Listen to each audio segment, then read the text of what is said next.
Hello and welcome to HTTV, where we're live from Canalside for the Huddersfield Town Foundation's 4th Big Sleep Out. My name is Adam Tomlinson and I'm joined by Gareth Jones for what is set to be an evening full of eye-opening stories, emotion and hopefully a little bit of laughter along the way too. Gareth, you're looking very smart. How are you? Thank you very much. I thought one of us had to make the effort tonight, Adam. No, thanks a lot for having me along. Hello to everyone watching at home. Real pleasure to be here with all of you for what's going to be a fantastic cause tonight. I think we're really looking forward to what the night holds. We know the town faithful always stand up to be counted for great causes like tonight, so we know tonight's going to be no different at all. Yeah, absolutely. And as we mentioned earlier, we are doing this on behalf of the Huddersfield Town Foundation, obviously the club's registered charity, and they do a lot of fantastic work across Kirklees and Calderdale. One of the key events in their calendar over recent years has of course been the Big Sleep Out project, which has seen people stay the night at the John Smith Stadium in order to raise awareness and money to tackle the issue of homelessness. Yeah, and speaking from personal experience, I've been able to see what a fantastic community spirit really comes around tonight's event. Town fans, staff, officials, everyone comes together. I think over the past 3 years, more than 480 people have actually taken part in the Big Sleep Out, which has raised a whopping £127,000. An incredible amount of money already. That money split between 14 local organisations, some of whom you will hear from throughout the evening. Of course, this year's event is a little bit different. We can't all be together physically, but we are delighted to give you this event, a night of virtual activity that you can all take part in. Yes, that's right. We're asking people to sleep out in their own outdoor space this evening. We're extremely grateful to the 40 people that have signed up to do so far, despite all the difficult conditions tonight, to do a wrap-up warm. Not too late to get that tent up as well if you fancy joining them. I was going to say it's a bit cold and rainy out there at this moment in time, and everyone that has signed up already has received a goodie bag containing an important hat and scarf to keep them warm throughout the evening, an emoji film quiz that you can do with the family to keep you busy, and of course that all-important breakfast pack which will come really in handy in the morning. Yes, definitely. That's already making me hungry, that. I think there might be some fighting for those extra scarves tonight between family members. There's also a virtual Big Sleep Out Spotify playlist that anyone can listen to get you motivated tonight. That's been put together by the foundation staff and participants. To find that, just search Virtual Big Sleep Out 2021 on the app. Yeah, we've got plenty of content lined up for you this evening, including a special quiz from Andy Booth, which you will need a pen and paper for. There's also interviews with previous Big Sleep Out beneficiaries and stories, really emotional stories actually, from regular participants. We'll also hear from Town Chairman and Foundation Trustee Phil Hodgkinson, the first team squad and head coach Carlos Corberan. Yeah, and it would be great to hear from you throughout the evening as well. Tell us how you're watching, where you're watching from, what your setup is tonight. We're all really interested to hear how you'll be bedding down and also reacting to tonight's comments. Please do get involved. Yeah, feel free to drop a comment on the YouTube, Twitter or Facebook live stream, and we'll share those regularly throughout the evening, so you can say hello to other people as well. Find us on Twitter, Facebook and Instagram at HTAFC Foundation. Yeah, we'll be reading some of those comments out a little bit later on. This, of course, though, is a fundraising event with half of the money that's been raised being donated to local organisations working with the homeless. With the events of the last year, the other half will be used to support the running of the Breakfast Club scheme, which has continued to support its 41 clubs and their families throughout the pandemic. So if you are able to make a donation, you can do so via text. To donate £1, text SLEEP to 70201. To donate £3, text SLEEP to 70331. To donate £5, text SLEEP to 70970. And to donate £10, text SLEEP to 70191. You can also donate online via the internet. You can search for the Terriers Virtual Big Sleep Out on virginmoneygiving.com and make a contribution there. And please do so. Our first guest of the evening is Siobhan Atkinson, the Chief Executive of the Town Foundation. Since joining in 2019, she's overseen the development of the Foundation's core offering as well as the addition of several new initiatives. I think to say, though, like everyone, she did not foresee a global pandemic when taking on the role. Shame on her. Yeah. So we'll invite her in now to learn a little bit more about the foundation and how it runs. And Adam, I think considering the last year, not looking too stressed, or quite glamorous. Bit of glamour on the sofa already. How are you, Siobhan? I'm good, thank you. I'm really delighted that we're here this evening, and definitely doing something a little bit different, but I think that's certainly what the last 12 months have all been about. Yeah, the last 12 months have been difficult for everyone in this country and the world, to be fair. How has that been for the Town Foundation? How have you got through it? Oh, it's been challenging, but I would say that we've got a really dedicated group of staff and they've risen to that challenge, and we've really, like everyone, tried to find our way through it. So we started off in a bit of a panic, and I think we've settled into it. But what we had in our minds was always like, we've still got to serve everyone in the community that needs our help. We just need to do that a little bit differently, and we've been a bit stop-start with face-to-face delivery, so we've had times when we can get out there and do that sporting activity, which is probably what we're most well known for, and then when we've been in all the lockdowns, we've had to calm that down, and we've switched and we've gone online, and like everyone, we've learned a lot about Zoom and Teams and all those online platforms that probably wouldn't have used, but actually it's really enables us to reach people still and still have that contact. So different, but lots of good things that will come out of it and help us going forward. Absolutely. And we know Huddersfield, obviously one of the best clubs when it comes to community, when it comes to family, and that all comes down to the support of the fans, the staff, the partners, the sponsors, everyone involved and connected with Huddersfield Town. When it comes to this event, how impressed have you been with all the support and how the big sleep out has gone over the last couple of years and how people have really got into it? Yeah, I mean, I think it's a really important event in our calendar. This, would have been our fourth sleep out in the stadium. We're probably one of the few foundations that has consistently delivered that event year in, year out. I think it's a real opportunity for the club and the foundation to do something really strongly together. And the fans really engage with it. And I think the reason why the fans do that is because it is actually supporting people here in Kirklees. We're not a big city like London or Manchester or Birmingham that will have homelessness on a really big scale. But it does still exist here, and it has definitely been growing a little bit by bit every year because of the issues that the community face. So for us to be able to raise money that goes directly back to organisations in and around Kirklees, I think that's probably what's most motivated fans to take part, and I think that helps us really build that reputation of the Town Foundation. Yeah, and this year it's a little bit different. Obviously, the money, the breakfast clubs are going to be a beneficiary alongside the fantastic homeless organisations and charities that we are supporting. Just tell us a little bit about the breakfast clubs and how they help serve the community, especially in this time as well. Yeah, I mean, there's no doubt Marcus Bashford has definitely put child food poverty on the agenda. I'd like to say it's probably the secret of Huddersfield Town Foundation. We've been doing this since 2012. The breakfast clubs are really important. It allows every child in each of those 41 schools to have a free breakfast. We know that some children will come into school that won't have been fed. Maybe their attendance is not great. Actually, by putting that activity on an hour before the school day starts, it helps them have that. And we all know there's a link. If you've been fed and you've got a healthy mind ready, then your academic studies are going to be better. We've been definitely challenged in the last 12 months. It cost £140,000 a year to deliver those breakfast clubs. And like all the charities, we've been affected by not being able to put events on. So tonight, that's why we took the decision that, we don't want to have more children on that borderline of getting into homelessness. So we've decided to split the money this time. And as you say, Siobhan, obviously this year has been so difficult for everyone, absolutely everyone, football clubs, but obviously so many charities have taken hits, and people working from home, you can't do the sleep out in the John Smith Stadium. I suppose it would be easy not to be able to. There's plenty of reasons not to do a night like this or to not do the foundation, breakfast clubs.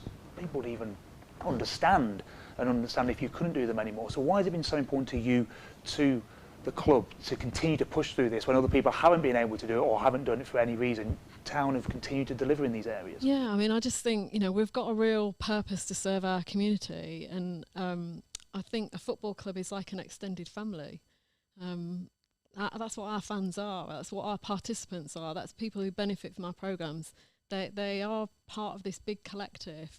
if we didn't do it, where would they go? What would be in their lives? And we do provide that support for young people, 4 and 5, but right up to people in their 80s.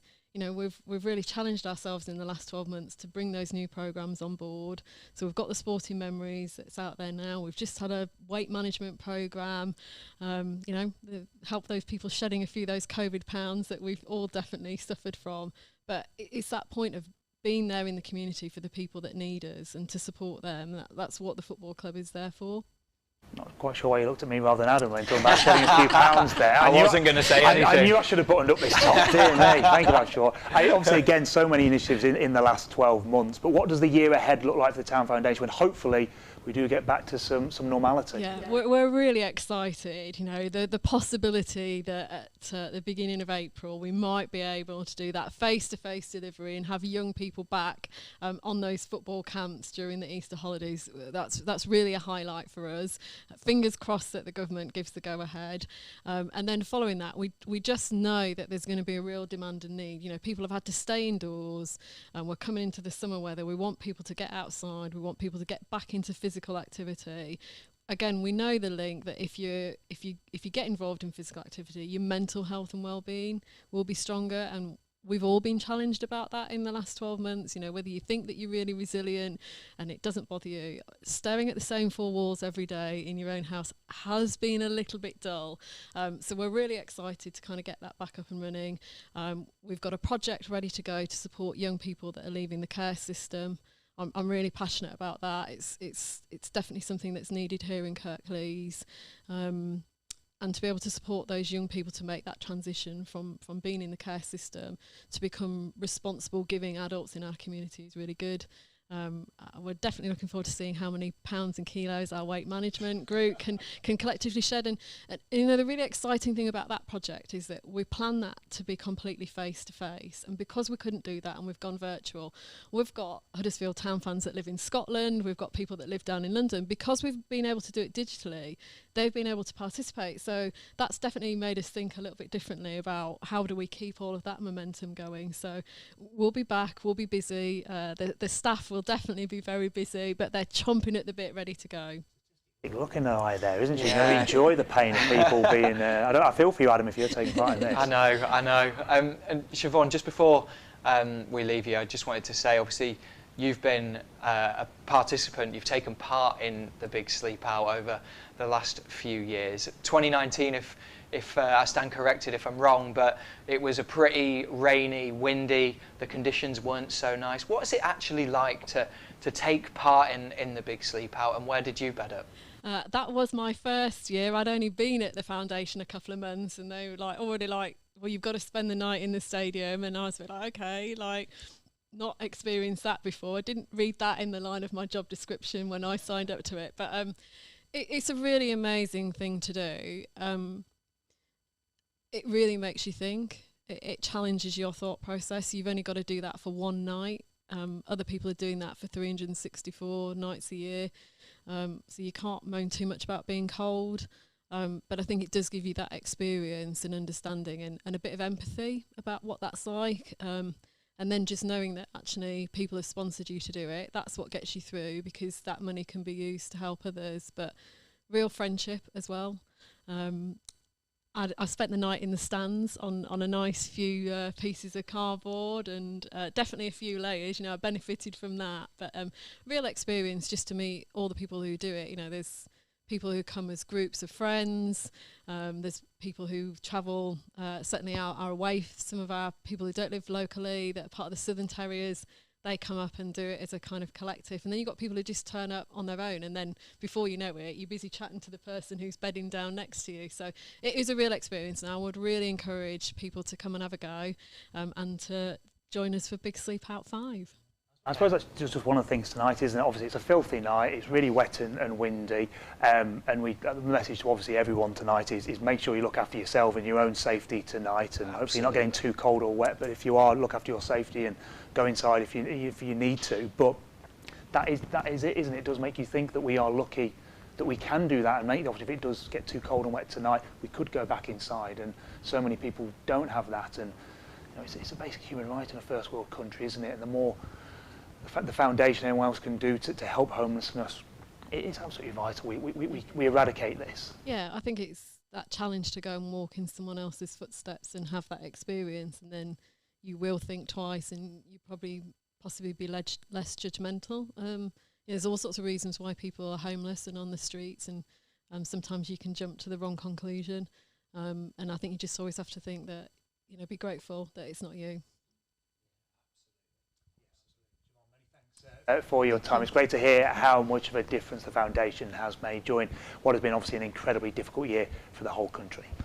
Since the turn of the year, Huddersfield Town legend Andy Boo, the man who needs absolutely no introduction whatsoever, has been taking part in the Town Foundation's Sporting Memories sessions.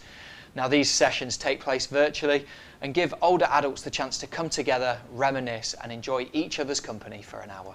As you'd expect, there's also plenty of fun to be had as well, with participants taking part in regular activities and quizzes to test their knowledge. So to start this evening's activities, we thought it'd be fitting for Boothie to team up with Evan from the Town Foundation to put together a quiz for you to take part in at home.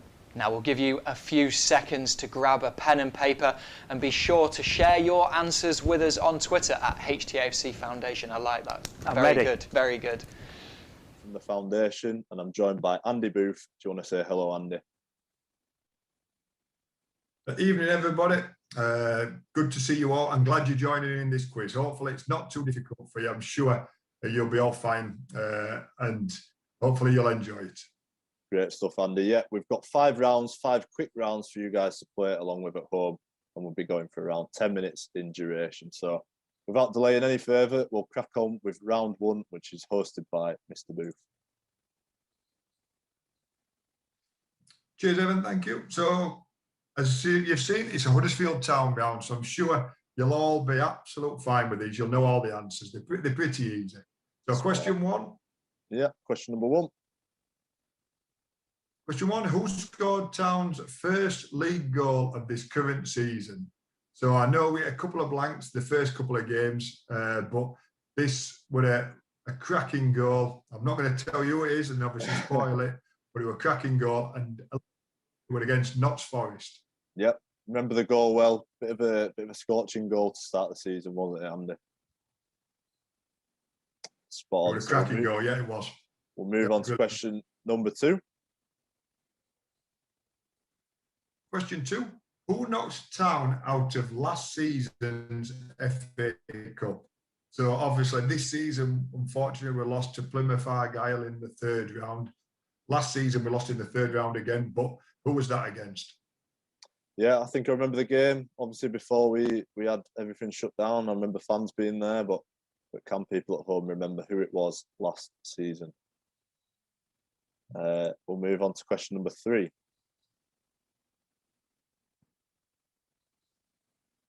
Question 3. Who took over as caretaker manager for 1 game when David Wagner left the club? So I don't want to spoil it, but I'm just going to give you a little clue. It was against Manchester City. He took over just before Jan Sievert took charge. So I'm sure you'll all know the answer to that. Yeah, for my time at the foundation, I think, but I'd be struggling with that one a little bit, Andy. Well, a little clue for you then, Evan. He did take over again after Jan Sievert left the club. Ah, interesting. Can people at home guess it? Next question. Next question. Town have won the FA Cup once in their history. Who did they beat in the final, and in what year was it? So we could be going back a few years here, Andy, do you reckon? We're going back quite a few years. And again, I don't want to give any clues, but there's going to be a bit of a celebration next year. So I'm going to tell you why. But so you get half a point if you guess the year, and if you get the team we beat as well, another half point. We're going to be hard on the quizzes. Yeah, we're not messing around here. Half a point. You've got to get both bits right to get your point on that round. Because I'm sure there's going to be families doing it, and there's going to be that half a point might make all the difference. Yeah, young and old, we should be able to cover the knowledge there. The final question for round number 1. It's a 5-part question, this, so a point for each. So you get a point if you name, and I'm sure you're going to name all 5, but can you name the 5 players who took penalties in the Championship playoff final versus Reading. I'm sure most of you will have been down there or watching on telly, so you'll know all 5 straight off, I'm sure of it. Yeah, remember it well. What a day. I don't think any Town fans will forget that. So hopefully people will get the 5 penalty takers as well. Unbelievable day, and what an atmosphere. What a fantastic day. We'll never forget. Town fans will never ever forget that day. Brilliant. Yeah, that concludes round number 1. I hope we've had time to write down the questions and get some answers in for that. So round number 2 is going to be hosted by me, and it's just bringing a bit of focus into why we're doing the Big Sleep Out 2021. Round 2 is all about homelessness in the UK, bringing to light the statistics and the reasons behind the sleep out and why we're raising money this evening and raising awareness for the cause of homelessness in the UK. So question number 1, true or false? Simple question. Around 2,700 people per night sleep rough in the UK as of 2020. So it's obviously a high number and something that we need to cut down, but is it true or false that around 2,700 people per night sleep rough in the UK as of last year? So we move on to question number 2. What is listed as the main cause of homelessness in the UK? My source of these statistics will come at the end, but on the source, what is listed as the main cause of homelessness in the UK? I mean, Andy, it could be down to a range of factors, really, couldn't it? Yeah, it could. Yeah. And there's could be one of a few, couldn't it? And it is. I'm just going back to your last question, true or false. It's amazing the figures you're talking about, and it just shows what a great night tonight is, what the foundation are doing, the great work they're doing in the community, because it shows how important this subject really is. Absolutely, yeah. So we'll move on to the 3rd question in homelessness in the UK round. So out of every 100 people, how many homeless people are able to access full-time employment? So out of 100, you can do it as a percentage. How many people who are homeless are able to access full-time employment? Again, all links back and all links back to the statistics we've put in before and the reasons behind homelessness. And this issue ties in that people might not be able to access full-time employment. So question number 4 in my round. So what percentage of homeless people don't appear in official UK statistics? Is it A, 39%, B, 47%, or C, 62%? Again, Andy, they're all quite high numbers. What would your thoughts be around this? Well, my thought is it's alarming, even if it's the lowest figure. Obviously, I don't know the answers, but you're still seeing there 39%. If that's the lowest one that don't appear in the official statistics, which is absolute frightening, and it just how serious this subject really is. If you think if it's going to be the highest one, right, that's absolute frightening, and it's up to like ourselves, the foundation, and everybody just to raise the awareness. Obviously, donate as well, it helps, but just to raise the awareness is a massive help to everybody as well. But it's absolutely frightening, the statistics you're showing on the screen there. Yeah, absolutely. There's a lot of people who are homeless who aren't even showing in the statistics, so it shows there's a lot more people out there who might not be showing up in the numbers that we've put in this quiz as well. And then final question for this round. To the nearest percentage, what percentage of homeless people struggle with mental health issues? Obviously, a big part of homelessness will be the isolation, the lack of support they might get in some areas as well. So what percentage of homeless people struggle with mental health issues? Again, tying into the issues that we've discussed already in this round. And exactly, that'll probably be higher as well after the year we've had as well, and it's absolutely key to think about and something that might not cross our minds every day. So hopefully this round has brought a bit more awareness and thought into what we're trying to do tonight. So next round, Andy Booth, over to you again. Yeah, cheers, thank you. It's a general knowledge ground on football. So obviously it's a football round, not Huddersfield Town based. It's just about football in general. Perfect. So we'll move on to question number 1. So question 1, an easy one to start with. who won last season's Premier League top scorer award? So who won the Golden Boot last year in the Premier League? Yeah, I think there'll be some credible candidates for that. I know what sort of lines some people will be thinking down, but I think it's not a bad question to start with. Yeah, there's about 3 or 4 you could name, probably, couldn't they? Who'll be up there? Yeah. Far away. The usual suspects, as it were. Yes, definitely. Great stuff. So question number 2 in our general football knowledge round. Question 2. Ole Gunnar Solskjaer is the current Man United manager, but which championship team has he previously managed? So Ole, obviously, Norwegian national, played for Norway, went and managed in Norway, but obviously came back before he went to Man U, came and managed one championship team. Who was that? Yeah, a few years back, but I think I know it. I think I remember it. I think you'll know that, Evan. Yeah, I think you'll get that. Absolutely. We'll move on to the next question. This is one that it sounds easy, but I just couldn't think when I wrote it. I just couldn't think who it was. So, question: who are the current World Cup holders? Yeah, I think we're thinking back a few years here. I think I remember it well, and I'm sure people at home will have a good guess. I'd love to saying it was England, but obviously we lost to Croatia in the semi-final. Yeah. That was our chance of the World Cup. Closer than a lot of years, though, Andy. I think we should add. Exactly. We thought we didn't have much of a chance, but what a World Cup we had. So hopefully, I know it's Euros this year. Hopefully, we'll do and go further and get into the final this year. Absolutely, yeah. And the final round, final question of this round, sorry. Which English footballer holds the record for the most Premier League appearances? So I think it's about 650 appearances in the Premier League, which is an unbelievable achievement. And obviously played for England, not as many times as you think he would for the amount of times he played in the Premier League. Yeah, I think I know this one as well, Andy. I think he was a good servant to a few different clubs. So see if people. It was, yes. That one. Yeah, it was. Sorry, not the last question of that round. We've got one more from Andy now. Yep, and this is a 7-part question, so a point for each again. Can you name all the teams to have ever won a Premier League title? So there's 7 teams who have won the Premier League, and I'm sure you'll be able to name them all. Yeah, might be a couple that slip people up there. I think there's a couple of outsiders there, isn't there, that have won the Premier League. But there's 2 or 3 that you'll get straight away, and you'll probably guess a couple. But yeah, there'll be 2 that might trip you up. Yeah, absolutely. Yeah, I think that's the end of that round then. So next round is hosted by me again. So round 4 is Guess Who round.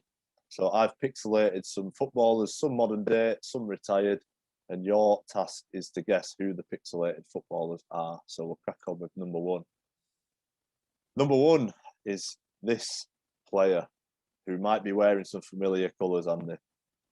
Yeah. I think I might be able to get that one. It looks, I don't want to give too much away, Evan, but it looks like a blue and white shirt, that, doesn't it? So sure I could come up with a guess there. I should hope the Town fans are able to identify that one. So that's number 1. I'm glad you're not asking me who the guy in the red is, though. Absolutely. So number 2 is this mysterious pixelated man. Andy, any thoughts on that one? Yeah, I've got a couple that I could say. I'm sure I built him as Lego like that a few years ago. But yeah. No, I could come up with a couple of guesses. I have to say, I think the pixelated numbers come out quite nice, so I don't know if that's a clue for anyone. Definitely. And I've played against him a few times for Leeds and Man United, if that's a clue. Interesting, yeah. So we'll move on to number 3.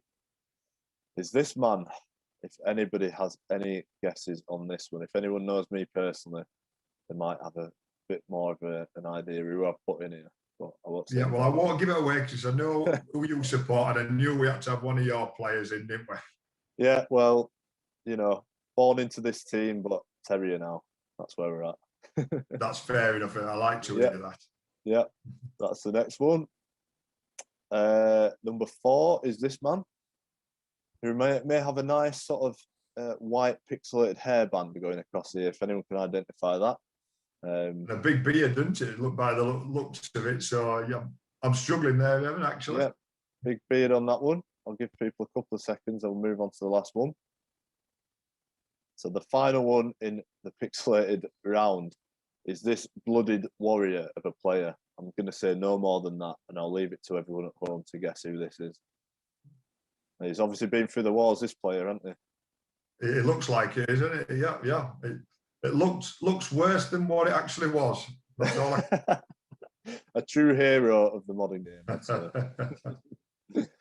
Anyway, so we're moving on to the final round, which I'll host again. As a regular we do in our foundation sporting memory sessions, is spot the ball. We've got a couple of these. One where you've got an option of 3 to guess where the ball is on the screen, and finished up with a grid of which you've just got to write down the grid spot in which you think the ball is in. So the first of our spot the ball, is it A, B or C? Andy, as a striker yourself, where are you thinking? Well, like you mentioned, the sporting memories sessions that you run, Evan, I join in there, and we always have one of these at the end of the session, and I am absolutely useless at guessing it.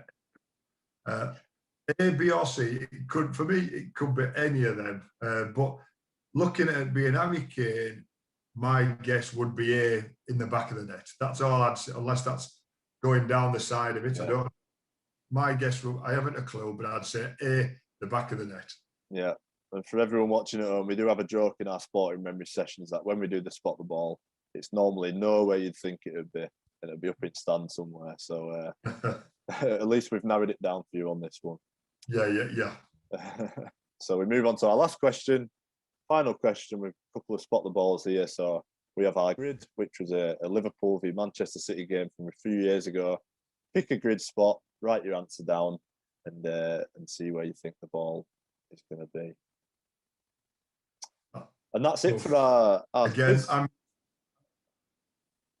And that's it for our quiz now, Andy. What we want you to do at home is please take a photo of your answer sheets and tweet it to the foundation or at HTAFC Foundation, or you can tag us in an Instagram story as well at HTAFC Foundation.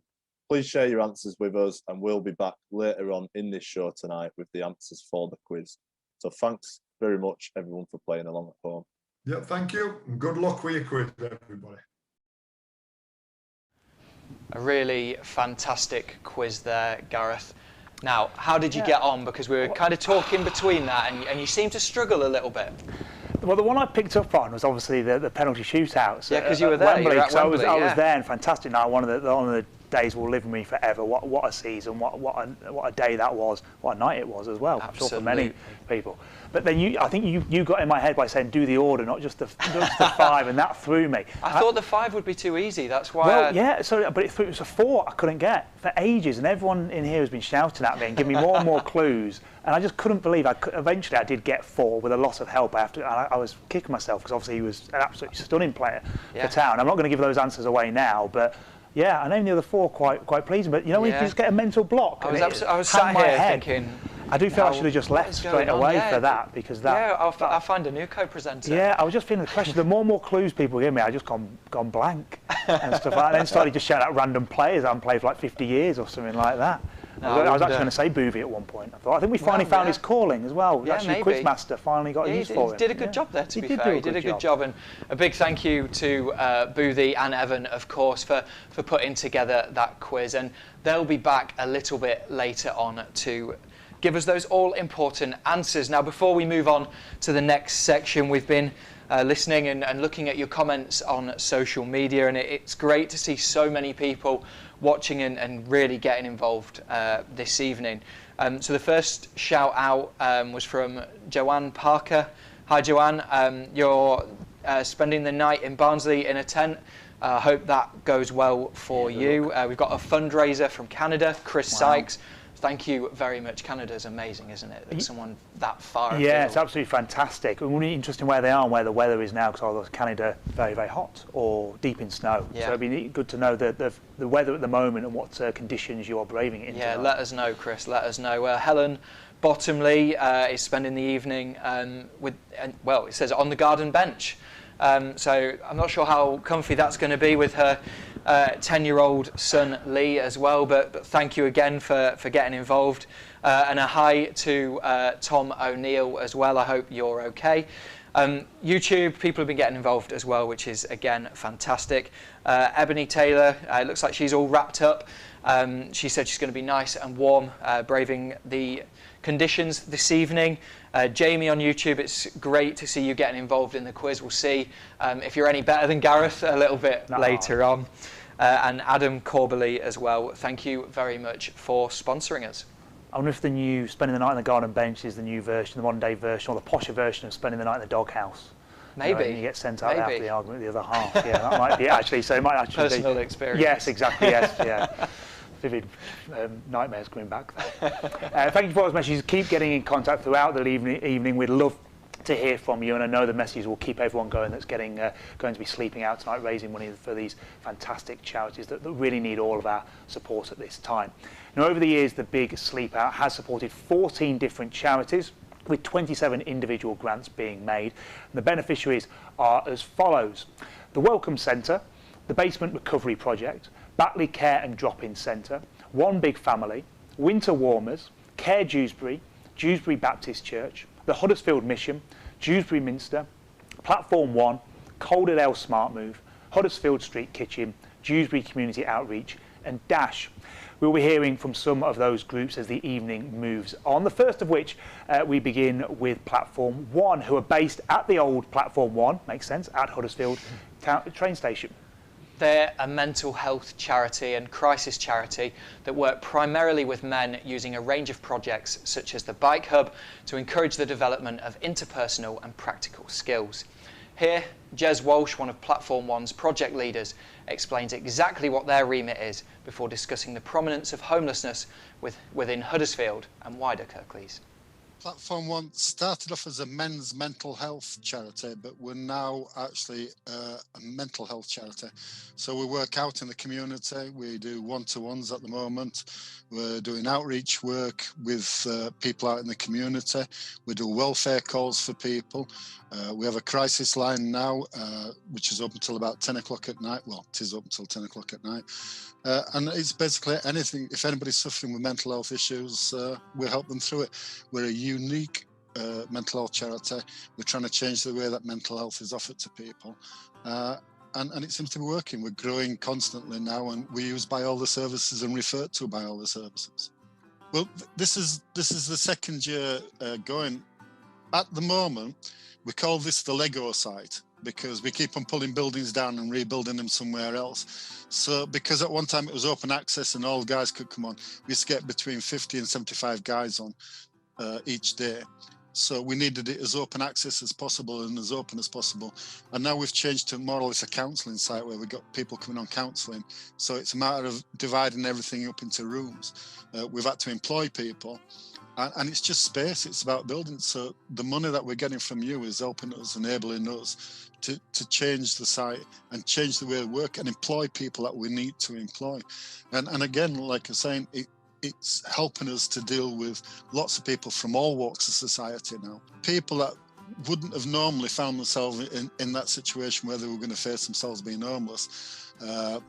The economy where people have 0 hours and things like that, people find themselves losing the homes all of a sudden. They are people that's never been in that situation before, and they don't know what to do. And if I'm honest, until I started working in this line of work, I wouldn't know what to do if I suddenly found myself homeless or I have to go. I've been a lucky bunny in my life, so I've never had to claim benefits, so I wouldn't know how to go and claim benefits. And this is the thing that we're dealing with now. We're dealing with people that have worked hard all their lives, never been out of work. Some people, they've worked for the same factory or whatever line of work they've been in. They've worked there since leaving school, and now they've found themselves just completely out of work, no money, nowhere to go. They've defaulted on the rent, defaulted on mortgages. And struggling. Like I say, you don't realise, and for some people, especially if you're doing it with the young ones, if you're doing it with some members of your family, it's a bit of excitement. For some people, it's a reality. For some people, they live like that day in, day out. Homelessness is a really, really difficult subject. It's not a black and white subject that everybody thinks. Some people want to be out on the streets. There's various reasons why they want to be out on the streets, and we need to find out why they would choose that over living somewhere. But it's a really complex thing. But you're making a vast difference. And as a community, we have to get together and we have to look at our whole community and see what we can do. Because remember, if we improve our community, if we improve other people's way of lives, we improve our own as well. It's a two-way thing.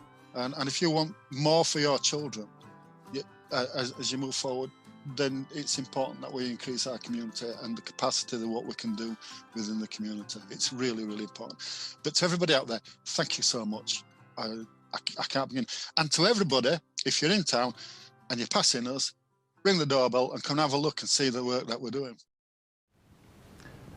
Well, a big thank you to Jez for sharing the story of Platform One. Sure agree, an absolutely incredible story, one of last year's big sleep out beneficiaries, and a fantastic charity operating right here in Huddersfield.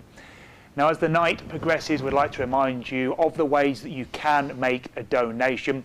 So far, you've raised an incredible £2,108. We've already been going at all. That's absolutely fantastic. Thank you to everyone that has chipped in so far and donated. Please do keep it coming. We can't stress enough just how vital it is, and we've already seen from Jez the difference it is making in our local community, and that's so important. All that money being raised split between those local charities and the Town Foundation's breakfast clubs. So to donate £1, text SLEEP to 70201. To donate £3, text SLEEP to 70331. To donate £5, text SLEEP to 70970. And to donate £10, text SLEEP to 70191. And like mentioned earlier, if you want to donate online via the internet, you can search for the Terriers Virtual Big Sleep Out on virginmoneygiving.com and make a contribution there.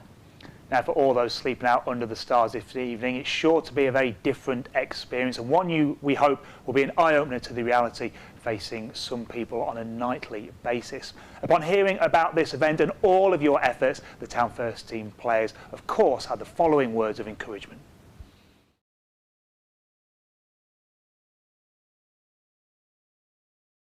Hi everyone, it's Fraser Campbell here. I just wanted to check in and wish you all good luck for the rest of the evening. Wherever you are, I hope it's not too cold and you manage to get some well-earned sleep.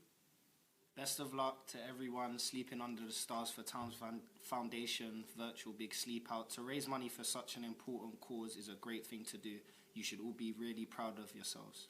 Big thank you to everybody taking part in the Town Foundation Big Sleep Out. I know the money raised will help with tackling homelessness and food poverty, and look forward to seeing what you get up to on social media. It's absolutely fantastic to hear just from so many Huddersfield Town players there. And I think from my personal experience being in and around the training ground on a daily basis, it's keen and it's clear even to see just how much the work in the community means to them and how much they want to get involved. I mean, Fraser Campbell himself, Huddersfield born and bred, an ambassador for the Town Foundation, giving a message there. He really shows what Huddersfield and the community is all about. He's really getting involved. Yeah, and this is it, isn't it? It's so easy to throw so much mud at footballers, particularly at the higher end. They're paid so much money and have the fast cars and all this stuff. But so much unseen work goes on with the charity work. Behind the scenes, attending the schools, the foundation and everything like that, isn't it? And Siobhan obviously talked about Marcus Rashford and what he's done over the last year. But this is one thing, obviously, having worked previously in the BBC and interviewing players every single week and being invited to various events to follow hospital visits and obviously the charity bike rides and everything like that. And you see how much it does mean to players. It's not a box-ticking exercise where they're forced to do it. People want to get involved. They want to donate their time. A lot of the time, their money as well, which always goes unseen, doesn't it? And I think that's one thing that is very easy to forget about. And also, it's difficult for players. They don't want to show off about it. They don't want to talk about it. Absolutely. In a way, they can't win, but it's great. And I think when you see messages like that, they aren't just done because they've been told to do it or paid to do it. They want to get involved. They want to hear about these things. And I think, again, I've always noticed that with Huddersfield, and obviously on the award evenings, haven't we? We've had in the past, which I've been very lucky to host at the John Smith Stadium. The Community Awards is always such a popular one and a very hard one to choose who's going to be the winner for it, because so many of the players are giving up so much of their time to do it, and that only gets inspired equally from the fans who are so keen as well. It's kind of one of the chicken and eggs, isn't it? Like that, if the players aren't bothered, the fans aren't, and vice versa. And again, when you've got a community club like Huddersfield where the fans really care about what's going on in their community, it makes the players care as well, and ultimately that affects performances in a positive light as well, because they're a club that has a heart, and players want to play for a team that has heart, regardless of good runs and bad runs, but they're always fighting for the club. And you can always say that about Town in recent years, that they've always got the heart even through some tough times. You even look at the playing squad, and we mentioned Fraser there being Huddersfield born, Ryan Schofield, Huddersfield born, Lewis O'Brien come up through the academy, lived in West Yorkshire for the majority of his life. Like there is a deep care within this squad about making sure that people in the community are okay, and like you say, that just goes so far, doesn't it? And that's important as well, isn't it, that those players can have the opportunity to come through, not just get sold off or then rot in an academy and disappear down the leagues so they were never given a chance. They can come through and they can make a name for themselves, inspire next generations, but then be in a position to spend their time donating time and money to help charities. And not saying players that obviously come in from other places aren't going to do that, of course they are. Because we forget so many of these players are really grounded lads who've come from hard backgrounds themselves. Again, Marcus Rashford, an incredible example of that. But it does help, doesn't it, when the youngsters know the areas, they know what's going, what needs to be helped, and how to help as well is an important thing. Is it understanding the right tone of how to deal with things? Knowing about the club and the community and what it all stands for. Yeah, and again, that's something that was obviously, particularly in the last couple of years, has been a real emphasis, hasn't it, on bringing those young players through, regardless if they've been maybe brought in from a local age and worked through the academy. I think that's so important, not just obviously to bring talented players into the team, maybe save some money, make some money later on selling them on it, but it's because they care about the community and care about the club. And again, these things don't happen by coincidence, do they? I think a lot of time people think, just a bit of luck this, isn't it? Or you're lucky you've got a few decent people in that care about it. No, it's designed. It's all ingrained within. Yeah, exactly. It's really important. So thank you for the players for those messages. Let's move on and share another story from a group that have been a regular with the big sleep out attendees over the last couple of years, the team at Thornhill Dental, who of course are a club partner of Huddersfield Town. They'll always be found at the John Smith Stadium on the night, in addition to doing plenty of promotional work on social media throughout the week. And that's been no different this year, with members of the team sleeping out in their gardens this evening. We caught up with their practice manager, James Tattersfield, earlier this week to hear why they keep supporting the big sleep out and to give advice to people who might be taking part for the first time. Yeah, it's just a great thing to get everyone together, raising money for some much needed funds, some very worthy charities. It's something that we all like doing because not all of us, myself included, are runners or into physical things. So it's something that doesn't really require any training. You can just get your sleeping bag out of the loft and just get involved, just bed down for the night. And, it's a good opportunity. It brings people together. It makes you realise how fortunate we all are. And just the build up to it, build up to the evening, knowing that you're doing good, you're helping people. And it's all about raising awareness and funds for some very important causes. So yeah, I guess when you first arrive, it's kind of maybe excitement because you're all there together. You're all warm. You're pitching up. You're getting things ready, and then kind of as things settle down and lights go out, that's when it kind of gets you thinking. Everyone's nodding off for the night or trying to at least, and then that's when you kind of start thinking about things. It's getting quieter, it's getting darker. Over the years there's been a mixture of weather. I think last year was pretty bad if I remember correctly, and that's when it starts to make you think about how it would be sort of out, without a home, trying to get under a bench in a shelter, that sort of thing. It makes you realise how fortunate we all really are. But it's still worth doing. You're doing it, and even though you might not be comfortable, it's only one evening, and we're very fortunate that that's the case. but for some people it's much longer than that. Some people maybe a lifetime. But I think we can all do something, even if it's just for one evening, to try and raise some money and make a difference. The reason we do it is to make people look and think, and then they'll see the posters and think, yeah, that's what that's all about, and hopefully sponsor us for that. What kind of practical advice would you give to people who are sleeping out tonight? Bring your long johns. Just bring all your warm clothing, really. A good sleeping bag. Again, I guess this is different for us this year. We were fortunate to have the stadium last year. I'll be either sleeping in a tent or my shed. I've not decided yet. But basically, wrap up warm, bring a hot drink. And I guess this year, most people I assume will be on their own this year, or at least with a partner or family. So you haven't quite got that big group feel, so you might feel a bit more alone this year. So maybe that's a good thing, make you think about things even deeper. Obviously I know that you guys are doing a lot of stuff to try and bring the people together, but I guess that's for only a part of the evening. The night's a long night, so yeah, just wrap up warm and hope for the best. Oh, fantastic to hear from James there. Best of luck to all the Thornhill dental staff and patients watching at home tonight. We know you're not going to let us down, being some of the stars over the last couple of years, and we know that star's going to shine brightly again with you guys tonight. Absolutely. And now we've got something very special lined up for you. Something that I've been looking forward to watching all night. It's simple words, it's me versus him. The concept: put two Huddersfield Town first team players against each other and ask them a range of questions. What can go wrong, eh? Well, first up, it's the Battle of the Spaniards. Pippa takes on Alex Vallejo.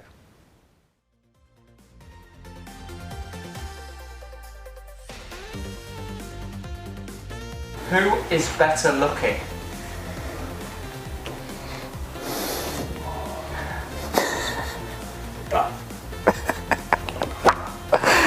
Who is more likely to win in an arm wrestle? Who is more likely to get a degree from university?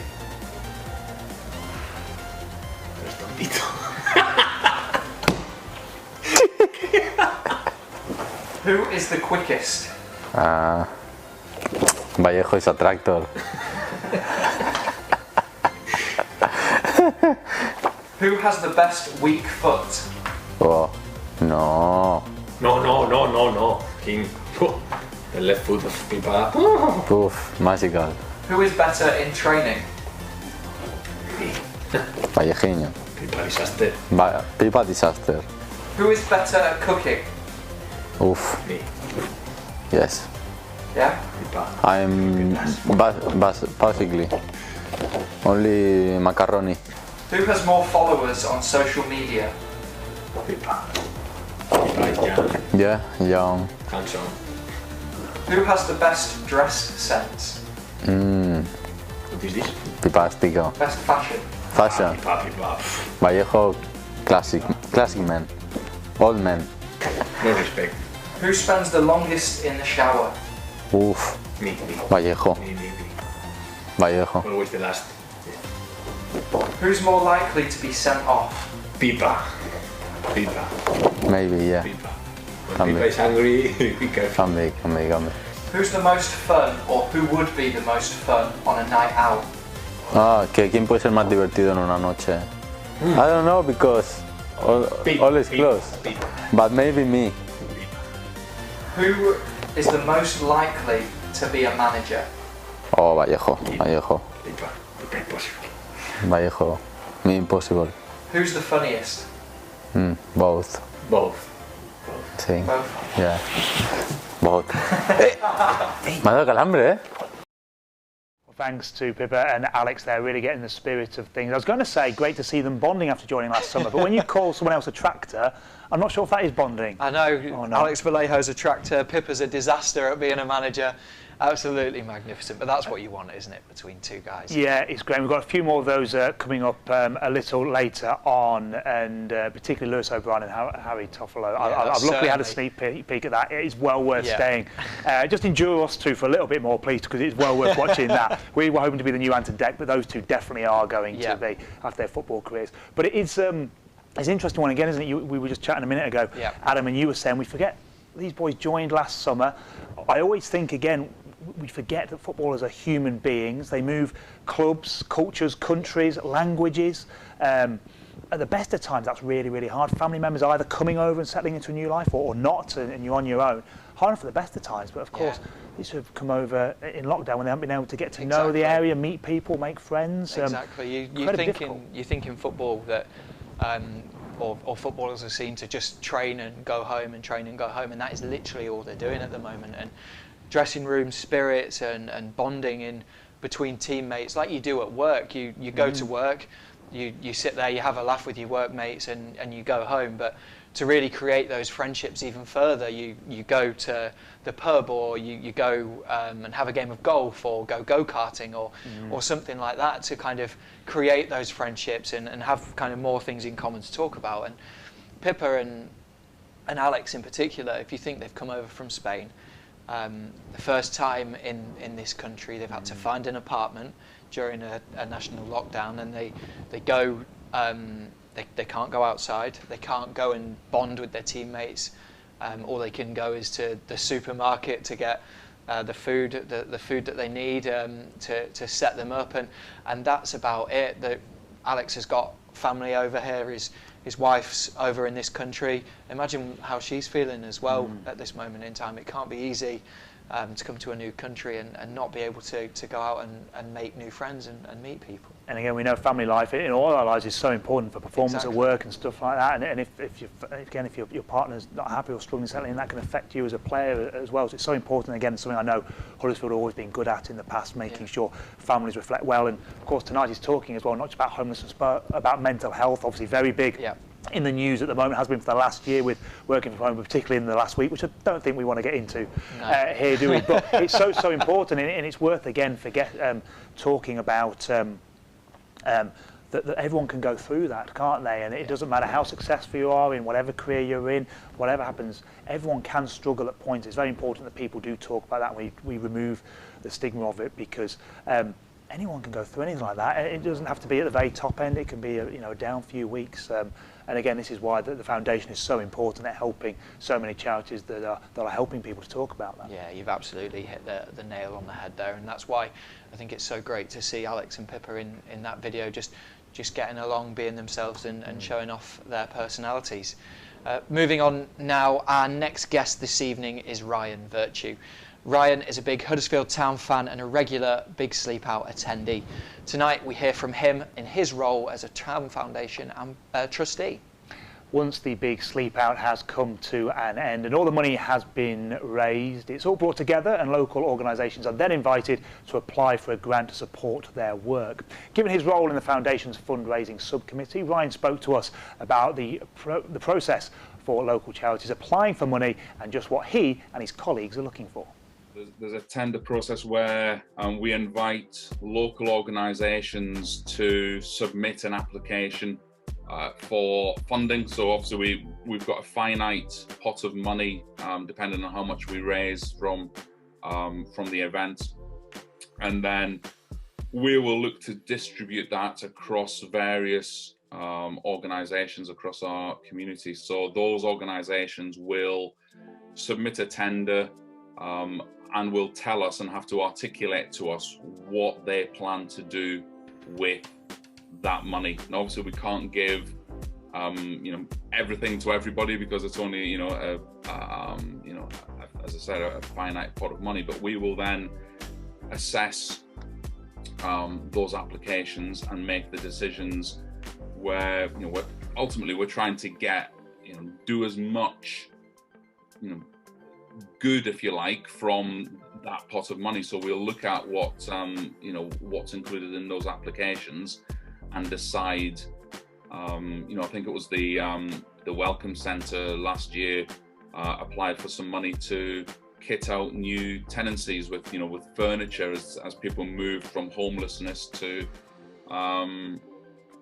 into accommodation. So we decided that was definitely something that we wanted to support. Or organizations have had to evolve through the last 12 months with the pandemic and change the way the way that they operate. So some of the organizations that used to run sort of drop-in centres had to close their doors to that aspect of provision because they simply weren't allowed to open them. So some organizations instead took themselves out into the local communities and took the provision of hot meals and providing hygiene packs, but actually going out and finding these people that are out on the streets. So yeah, it's as I said, we can't give everything that everybody would like, but we base our assessment on trying to decide which ones are going to give us or give the community the best return in terms of making that positive impact on those individuals that we're trying to support. Our thanks go to Ryan for taking the time to explain all of that. If you represent a local charity that might be interested in applying for Big Sleep Out funding, please keep an eye out on htafcfoundation.com for further information on the process in the next coming weeks. You can also get in touch with fundraising executive Lisa Bottomley, who worked really hard to put all this night on for you all. You can ensure from her that she'll give you all the information that you need directly. To reach Lisa, email her on lisa.bottomley@htafcfoundation.com. Now let's treat ourselves with the next of our player me v him clips. This is set to be a good one. We know they are very good friends off the pitch, but how did Harry Tuffalo and Lewis O'Brien get on in this game? If you thought Pippa v Alex was good, then this is another level. This is fantastic. Take a look.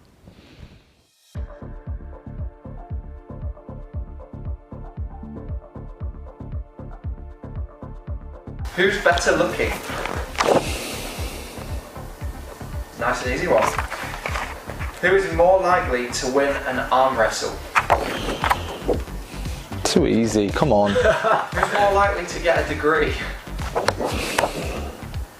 Who's the quickest?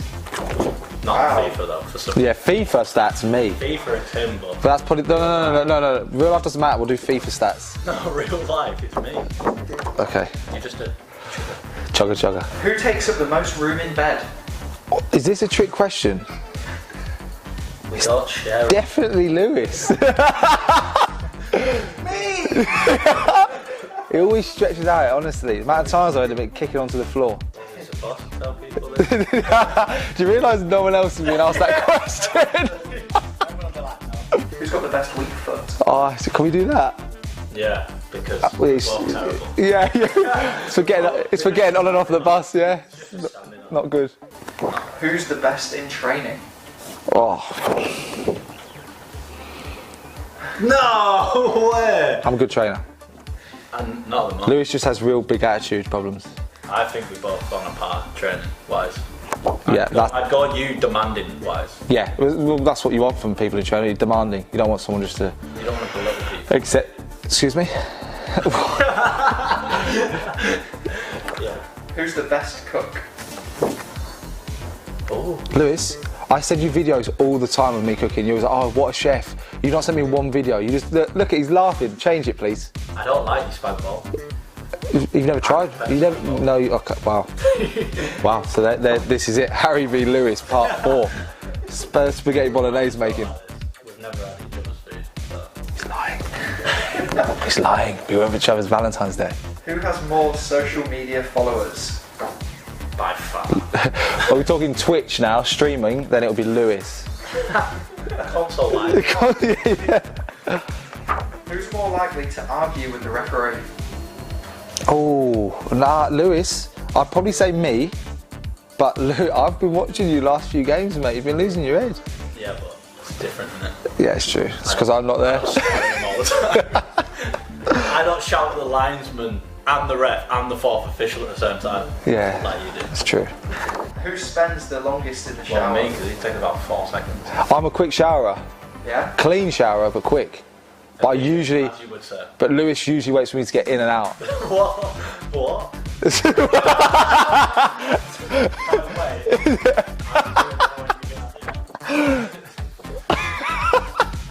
Oh, it's all coming out. Who's more likely to be sent off? Come on, guys, touchy subject. It was only 5 games ago. We're just slowly getting over it. Well, seeing as I've never been sent off in my career yet. Just stop. No. It got a bit old. Can we go back to who's most likely to get a degree? That is the reason why that's why I'm not like me. Who would be the better goalkeeper? He's agile. That sounds horrendous. I just think you'd fill more of the goal. Because I'm a bit small. Really strange. Body fat's very low at the moment. So what does that mean? Yours is. Mine's low it's ever been. Very heavy at the moment, so maybe. No, mine's lowest it's ever been, Lewis. But you feel more like your shoulders are all broader. You feel like he's doing a shovel, mate. It feels like he's digging himself a bit of a hole here. Yeah, probably am. Yeah, move on. Well, we certainly promised you that it was going to be a good one. How funny was that, Gareth? Yeah, excellent, weren't they? So you always wonder, don't you, some players can be a little bit shy, or even if they're big characters, when the camera goes on, they're not sure what to share or what not to. So it was great that the guys got in the spirit of it there. I've got a few disagreements there. Better looking one. I'd go with Harry, I have to say. I think he was a bit down on himself. Yeah, just personal preference. Straight to Lewis, though, wasn't he? Straight away. Yeah. Spaghetti bolognese. Yeah, I was just going to say. Yeah, controversial. Interesting one, that. Maybe we can look at rolling out a next Toffs versus Lewis on who can make the best. I think we might have a series here. Do you think we should, or certainly the foundation should maybe sign them up quickly to a contract, act as an agent, take 20% of the fees? Because I think a TV show, I mean, let's be honest here, ITV2 or Channel 5 would snap it up immediately. Exactly. I think that show is better than a lot of things I've seen on quite a few of the digital channels recently. Obviously, as a failed goalkeeper myself, and obviously having worked with Matt Glennon, another failed goalkeeper for many years, I always loved the goalkeeper questions as well. So we think Harry would be better just because he's a bit bigger. Yeah, he didn't seem to like that though, did he? He thought there was some other suggestions going on. Yeah, exactly. They and we won't know. I don't know why that we knew who took up more of the bed, but we won't go into that. I don't think. Great sports for that, weren't they? They are very close. They're good friends. So yeah, but they speak so well as well. It's great to hear from them. No, it absolutely is. And before we move on, we've been looking again on social media for some messages that you've sent us. James Tattersfield has been in touch saying he's in his back garden in Wakefield. Again, thank you to everyone at Thornhill Dental for their support and for taking part this evening. Janet Hoyle says, thank you to everyone who's taking part and make sure you wrap up warm this evening. The Proud Terriers say good luck to everyone taking part. Let's raise as much money as we can. Keep those comments coming in on YouTube, Facebook, Twitter, and we'll read out as many as we have time for. Yeah, thank you for all of those. It's absolutely fantastic to hear from you tonight. Now, Town Chairman Phil Hodgkinson is also on the Foundation's Board of Trustees, playing a key role in steering the direction of the charity going forward. There's no doubt that the last year has been an incredibly challenging one, with all of the Foundation's activity being suspended virtually overnight. However, it has also been a year of learning. The Town Foundation staff have adapted to deliver online and meet the needs of the community wherever possible. Phil explained what the Foundation has been up to over the past year and what's to come in the future. Yeah, I'm incredibly proud of the work that the Town Foundation do, both as a trustee and as a supporter. I think the work that we have done in the community and we continue to do is incredibly important. It's very fulfilling, and we've had to move a lot of that online during the pandemic, and that move has been fantastic.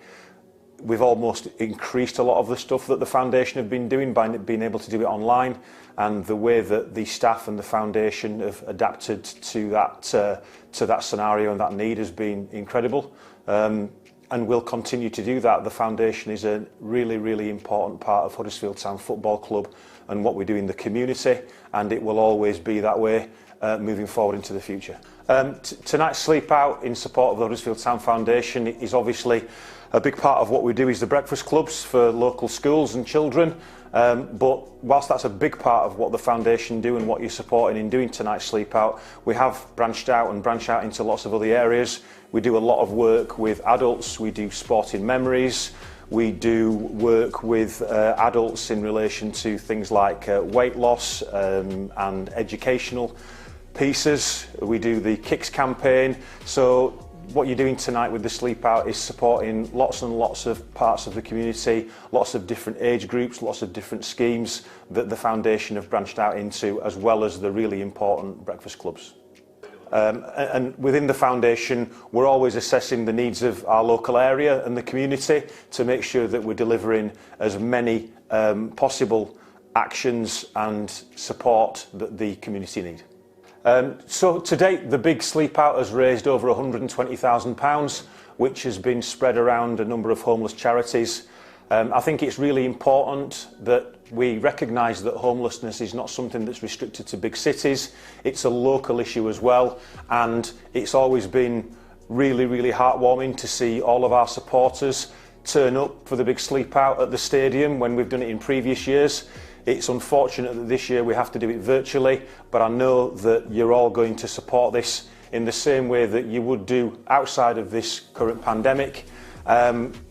The foundation and the big Sleep Out, we will always work with a number of organisations that support the homeless, and we'll continue to do that work. So for the rest of this year, the Huddersfield Town Foundation, we will continue to provide the support to all schools and children's age groups throughout the community. We will continue to move now towards a more in-person service provision, a more personal provision, coming out of the global pandemic. And we will also look forward to working with our key partners throughout all of our events, which are very, very key, all of our fundraising events that we'll be putting back on when we get back to a more in-person environment will be really, really key, and I'm really excited to see how much more money we can raise on the other side of this for the Huddersfield Town Foundation that we can invest back in to support the local community. On behalf of everybody at Huddersfield Town and the Huddersfield Town Foundation, thank you. Well, a fantastic insight from Phil on the aims of the foundation going forwards there, and I'm sure that the Breakfast Club programme will continue to be a stalwart for many years to come. Absolutely, and as mentioned earlier in the show, half of the money raised from tonight's event will go towards supplying the foundation's 41 clubs across Kirklees. Andrew Quinn is the head of school at 2 of those 41 clubs, Lily Park and Woodside Green Primary Academies, and he sees firsthand just how much of an impact the scheme has on a day-to-day basis. And Andrew was joined by Year 6 student Reggie earlier this week to chat about their Breakfast Club experiences. Well, at Lily Park, the Breakfast Club has been running for over 5 years. I've been at the school for 5 years. It was running before I started, and it's been a fantastic part of the school for all that time. And at Woodside Green, I moved to Woodside Green last year towards the end of the year, and again the Breakfast Club has been running there for some years now. Both schools have got fantastic relationships with the Town Foundation.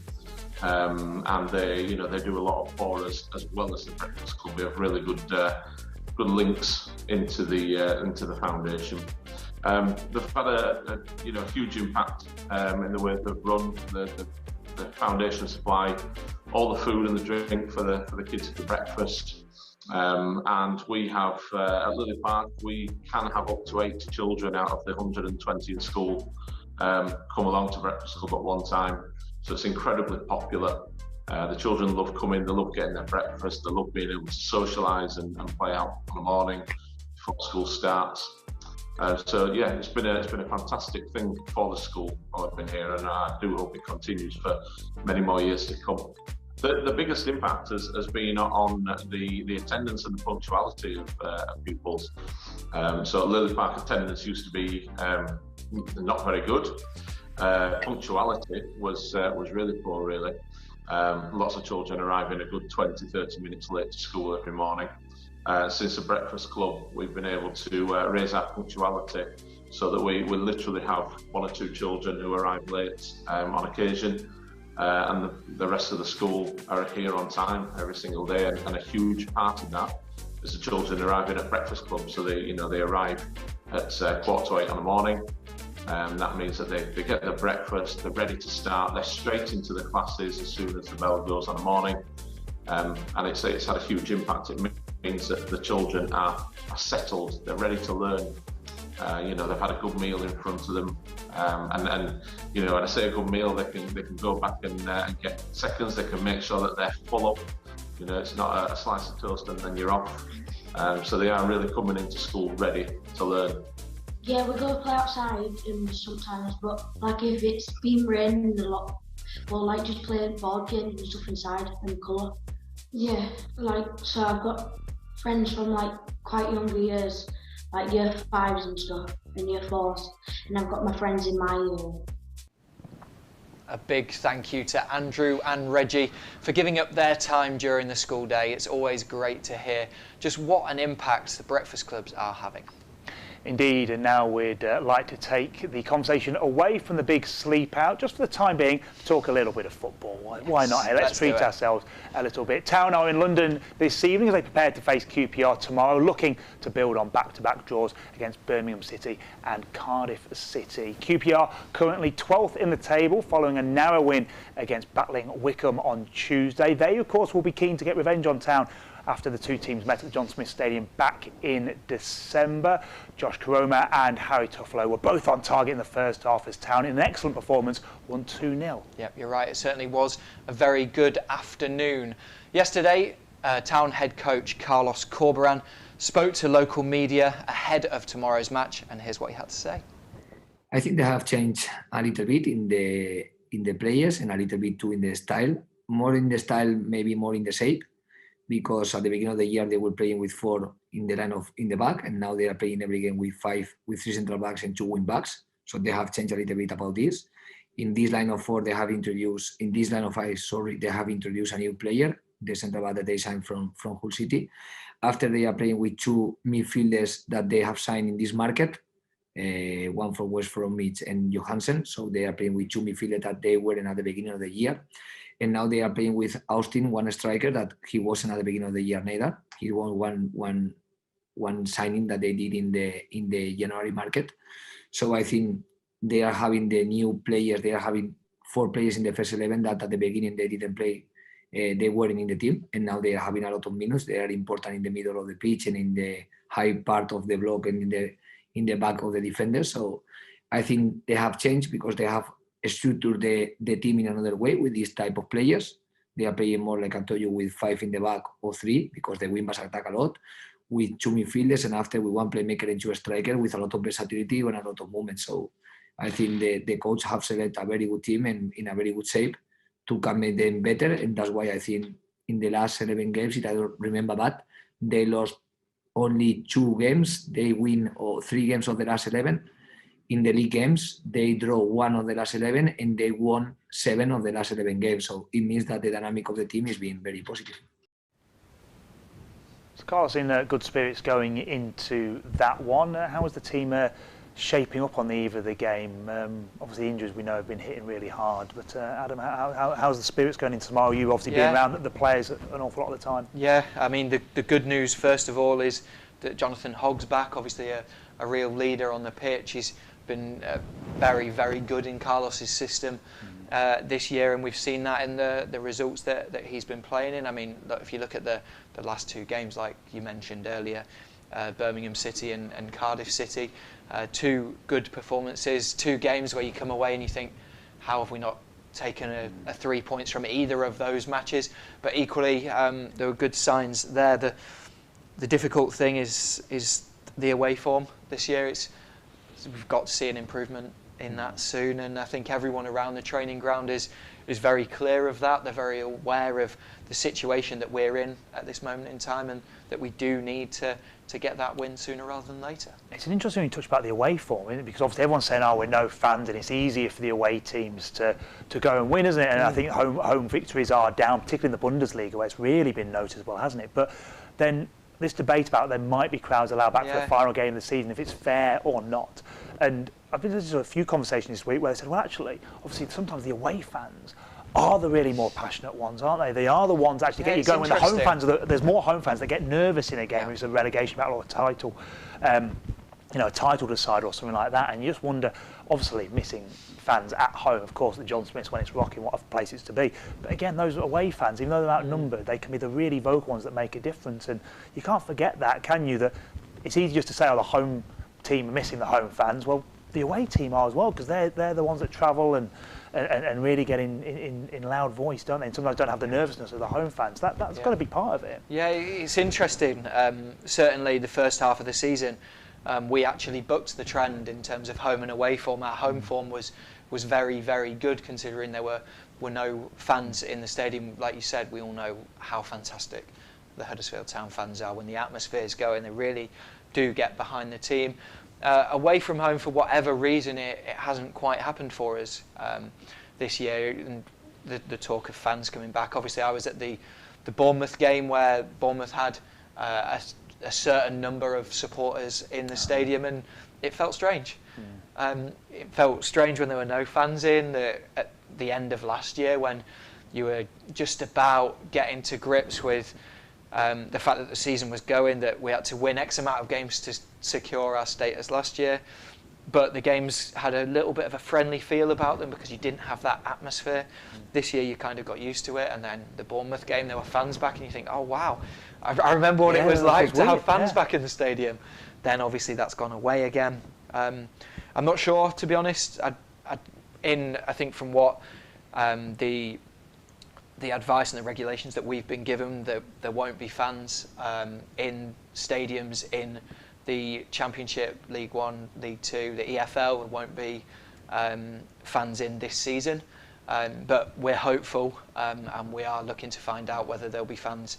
Well, what the capacity, I should say, will be inside the John Smith Stadium next year. But I just wonder, sorry, just to interrupt, just about some of those QPR ones as well. If you've never been to, I was going to say, you've got some good memories. Yeah, I was going to say, when we are allowed to go to stadiums again, if you haven't been to Loftus Road, it's one of those to tick off, I think. So I always thought, oh, not that bother going there. London club, just been in the Premier League and going there a few years ago. And so helpful, wonderful club, but it's one of those unique old grounds now, isn't it? Where you're so close to the pitch. And I remember the commentary position with Paul Ogden and Matt Glenn, where you can't see one of the touchlines. You actually have to look over, to do it. But they're so on top of you. It's an incredible place, very unique. It's so tight. So do tick it off if you haven't been there before. But yeah, there have been some good memories in recent times. I know I obviously haven't followed the club as closely in my job as I used to enjoy. But I remember, I think when David Wagner just started, kind of December, I think 2015. I have to admit, I haven't remember that off the top of my head. Had some help there. But I remember 80th minute QPR scored, and Town had played really, really well. And he thought,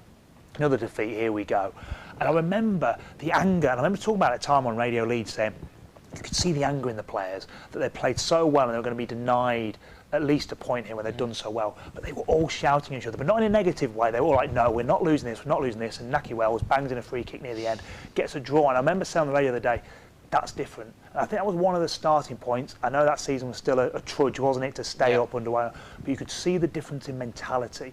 That day, it sticks in my mind just because the attitude of the players, and rather than going, typical defeat, but we've played well, it was no, we are not losing this game. And obviously they did what they did, and obviously the season, and you could see that spirit built on the year after. And then we won the year after there, 2-1, Izzy Brown and Naki Wells, again both on the score sheets, and we have got had some happy memories at QPR, so hopefully that will continue. Next up, we'll hear from Alan Burton, part of the team at the Basement Project. The Basement Recovery Project are an addiction recovery service, working with people who depend on alcohol or drugs to improve their quality of life.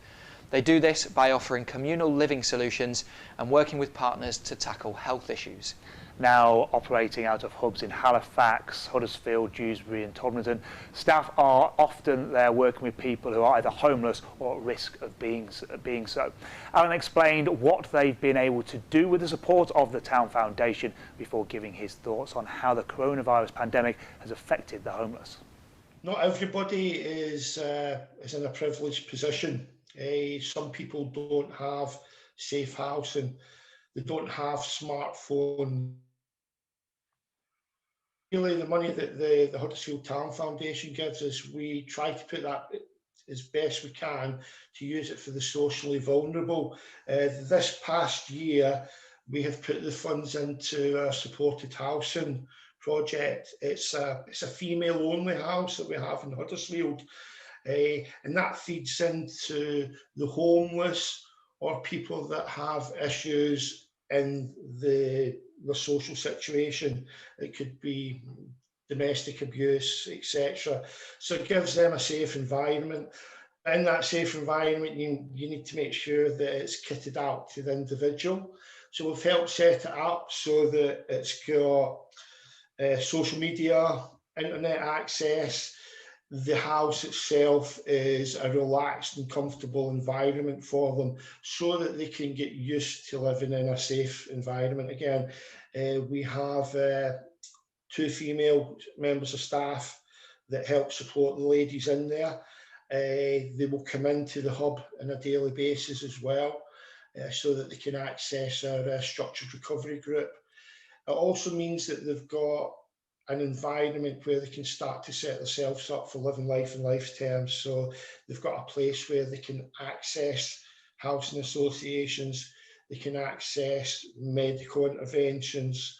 We work in partnership with Chart CGL, so we can get them registered there and give them any support at all that they need in a comfortable environment where they know that they're safe. I think it's an issue everywhere. Before COVID, we have a breakfast club that we run. We run in the Dewsbury hub on a Wednesday, and we run it on a Thursday at the Huddersfield hub. Because of COVID, that doesn't run just now, but when that is up and running, it's full. You know, we have people coming in to get out of the elements and to get a bit of food. But they also get to connect and to see that it doesn't matter where you are at that moment in time, there is a possible positive route and ladder, to a worthy and safe life. Our thanks go to Alan for the fascinating insight there. And again, we obviously talked to Siobhan earlier on, and I know we all know how awful it must be to be homeless or have the threat of doing that. But I think it's worth reminding people, this year we've learned, haven't we, with Alan talking about the pandemic then, our lives can change in an instant, can't they? Totally out of our control, and so many people that find themselves in a situation like this through no fault of their own, it can just spiral so easily, and we've learned that the last year, and we should all be very lucky that we hopefully have homes and families that we can, at the moment, despite what's going on in the world, but it can be so difficult and not have these stereotypes of, it's lazy people that just didn't want to get a job. No, it's people that worked hard and have families, but things have just gone wrong, and it could happen to any of us. We've learned in the last year. And again, we talked about weather conditions tonight. I know that this morning I'd started on the 7 a.m. shift, went out for a walk about 9 o'clock to stretch my legs, and about 10 minutes from home, it absolutely belted down. The hail came down. It was absolutely awful, but it was absolutely hitting me really, really hard. And I'm sounding like a bit of a wimp here, but it was so cold. I got like brain freeze, like when you eat loads of ice cream. Just 'cause it was so cold for that 10 minutes. And I got home, but of course I was very lucky. Put new clothes on, dried off, had a cup of tea, put the heating on, and got on with it. And again, it sounds obvious for me to say, but so many people aren't unfortunately able to do that. If it is -2, you're out in the cold, aren't you? If it is belting down with rain, it's going to get you. And we can't forget, and I know no one watching and listening does forget that, but it's so easy just to take it for granted. It's only when you do nights like this, it makes it hit home. And I know if I hadn't been asked to do this tonight, I'd have just walked home and complained and gone, I got caught in the rain, aren't I unlucky? And knowing I was doing this today, it just dawned on me, well, no, I'm not unlucky. I'm very lucky. And that's why tonight's so important. Yeah, absolutely. So well done again to everyone that's getting involved tonight, and all the great chat we're having on the community channels as well. Yes, we've had some more messages. Sandra's got in touch on YouTube.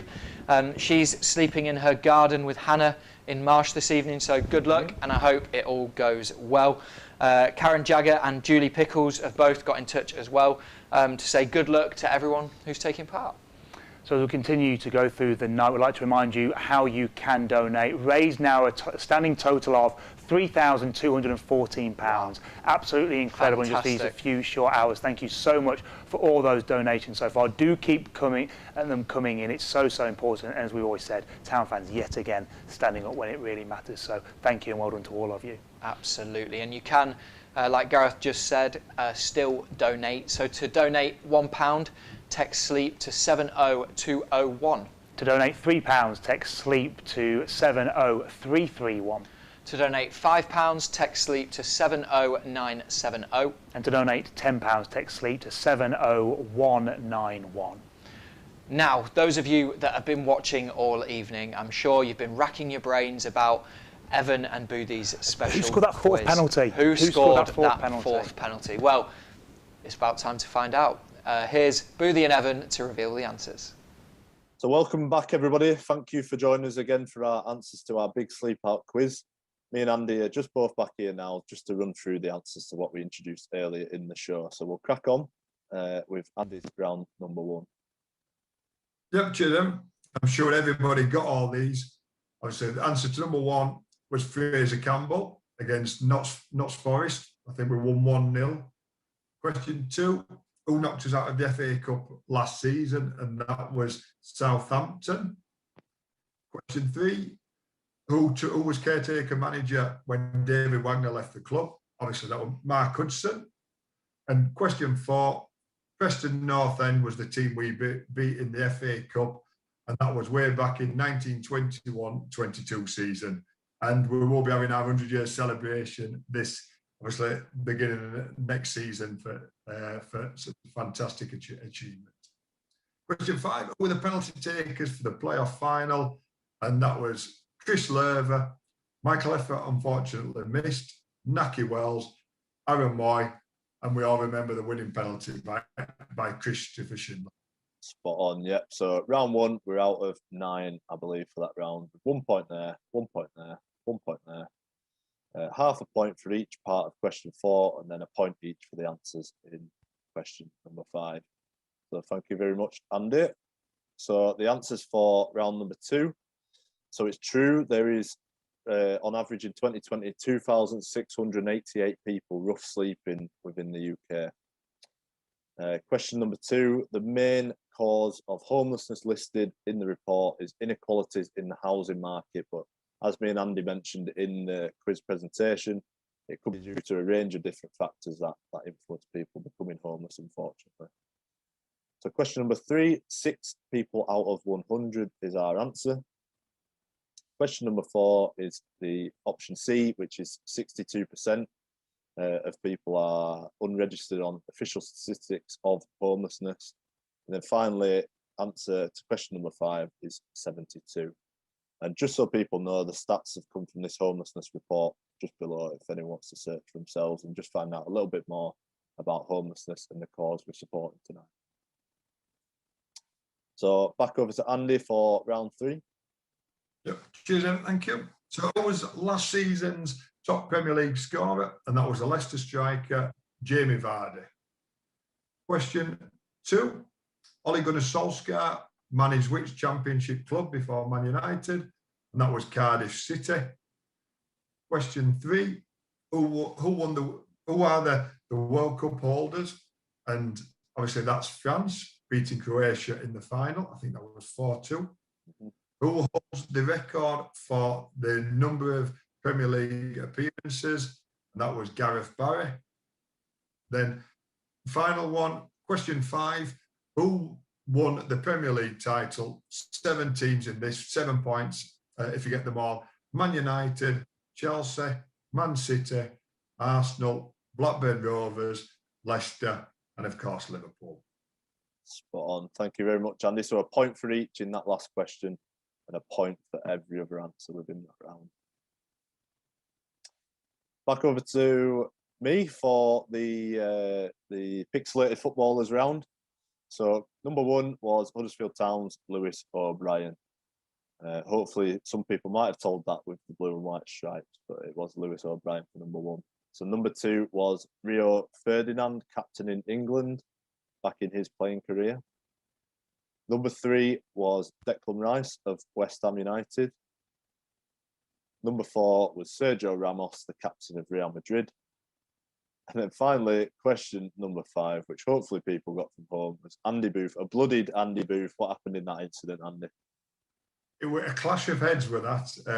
And as I said, when they wiped all the blood away, it was just a tiniest little cut. So it looked a lot worse than it was. But that photo is my daughter's favourite picture. I've scored for England under 21s, won cup finals, won leagues. But out of all the photos I've got, that's my daughter's favourite picture. But she loved it, yeah. Great photo. Might have been a small cut, but great for the archives. Definitely. And then finally, just to finish up, so on round 5, the ball in the Harry Kane photos at spot C up here, so you get a point for that one. And finally, in the second question of this round, the Riyad Mahrez penalty was up in square A1, which was up in his left corner. He absolutely skied it, Andy. What a terrible penalty that is. That is, and Ben, when you showed the picture, it had to be surely C2 where the keeper is making a save, but that's going to be one of the worst penalty misses I've ever seen, and I'd have never guessed the ball to be there. Yeah, so well done to anyone at home if you did get that last one. So that brings us to the end of our Big Sleep Out quiz. Thank you very much for taking part. I hope you're all having an excellent evening, enjoying the show that we've got on for you guys, and have learned something about the cause that we're supporting tonight. So thanks very much from me. And Andy, final word? Thanks very much for that from me. So I really appreciate everybody joining us, and hopefully you've enjoyed that little bit. Great stuff. Please send in your final answers and scores to us at the foundation again. You can tweet us or you can tag us in an Instagram story and just share that you've been taking part tonight. So thank you very much, everyone. There we go. Fantastic to hear the answers of the quiz. Aaron Moy. It was Aaron Moy. It was Aaron Moy. It was just bugging me. I got all those. It was you saying that it was in the in order. So yeah, so we had Lerver first. I've written these down now. Then it was Hayfler who missed, didn't we? We all thought, oh, another season in the Sky Bet Championship. And then Wells, again, a huge penalty. There, if he misses that, I think that one always gets underestimated, because if he misses that, then it's over, isn't it? So for him to step up and put a great penalty in. And then it was Moy, who I couldn't get, which is shocking, isn't it, considering just what a star he was. And then obviously Big Chris did what he did, didn't he? Yeah. I'm not sure which. I'd love to hear people. I know so many people are commenting on the groups tonight. Which was more dramatic? Oh, the League One playoff final when it went down to the goalkeepers. Yeah. And missed the first 3. Yeah. And talking about significant penalties, Peter Clark, again, missed the first 3. I mean, what a captain he was. But it's the same thing. He misses that. He's got another season in League One. At that point for the club, it's hard to know where you're going to go again, obviously having had the Peterborough defeats in the past and things like that. But him to step up, and then it just went, and no one missed it there until obviously Alex Smithies did his thing at the end. Again, I'd love to know, can you remember the keeper that missed for Sheffield United? Steve Simonson. Steve Simonson, that's it, well done. Yeah. Or this penalty shootout, obviously different prizes, but still so important at the time, wasn't it? It was amazing. And again, very lucky moments. That's why we follow football, isn't it? To have the lows, you have those moments that do live with you forever, don't you? And that's we're very lucky to have those special moments and be in places like that for them. Yeah, absolutely, absolutely. So a big thank you to Boothie and Evan for keeping us entertained there, and make sure you let us know your scores in the comments below this video. If you are over 50 and you are interested in joining Boothie in his free Sporting Memories sessions, then please email evan.hall@hdfcfoundation.com and he will get you registered. Just before we move on, we've got a few more comments coming into us. Andy Tattersfield, again from Thornhill Dental, he's bedding down in his garage this evening. We wish him and everyone else the best of luck. The Proud Terriers have said, what an amazing total raised so far. Thank you everyone who has donated, and please keep those donations coming in, and like I said, just keep getting engaged, and we'll try and give you a shout out. Yeah, we're loving seeing all of those comments, so thank you for all of you getting involved. I know it'll keep everyone going tonight as it gets colder and wetter by the sounds of it. We can hear the rain coming down on the windows next to us. Now, our next clip features a Town Fan and Foundation trustee with a specific role on the fundraising subcommittee. Louise Willard has been on the foundation board since 2015 and is proud to have a strong relationship with a hometown club. She explained how important it is for Town to be a community club before giving an update on the Breakfast Club operation and how it helps local children. I think it's really important to raise awareness of those issues, because it's normally there's a crisis point that ultimately ends up in someone becoming homeless. You know, it's not really a choice that people make, is it? And actually there was something I was reading a few weeks ago that, you know, we're all one step away actually from being in a very similar situation, because you don't know what life's going to throw at you, do you? It could be redundancy, it could be an addiction to drugs or alcohol, it could be mental health issues. And actually, you know, if something spirals from being quite a small issue to being a big issue, then the reality is if you've nowhere to live and you've no support from family or friends to help you through that, you could end up in the same situation yourself. There are lots of local charities, I suppose, that support those more niche issues like mental health, and I know there are things that as a football club Huddersfield Town have supported. For example, Andy's Man's Club is one that springs to mind. And I think also the wider issues around COVID have made people realise that we're all probably a lot more vulnerable than we thought we were, you know, and I think that's just made people question, you know, how fortunate they are and what they can do to help their neighbours or friends. And I think people have been much more supportive over the last 12 months. I mean, the issues with schooling, all parents know about. I mean, we've had a lockdown. I mean, I haven't got kids, but I think the first lockdown, schools were pretty much closed for the full event.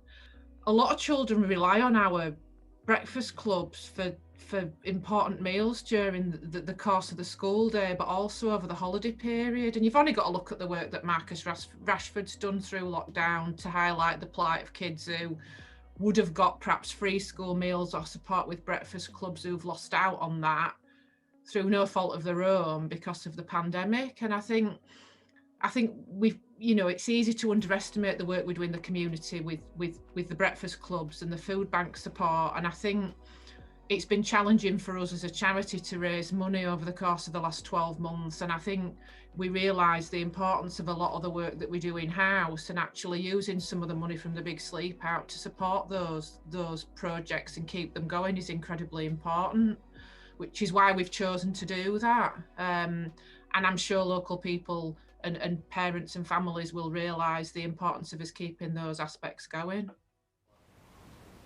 A great insight from Louise there. It just shows how proud people are to be part of this football club when they just see the impact of all the work that it can have on the local community. We know Louise has been connected with the club for so many years and done so much good work. Yeah, absolutely. And as we approach the end of the show, we'd like to take this opportunity to thank everyone that's engaged with us this evening and will continue to do so throughout the night.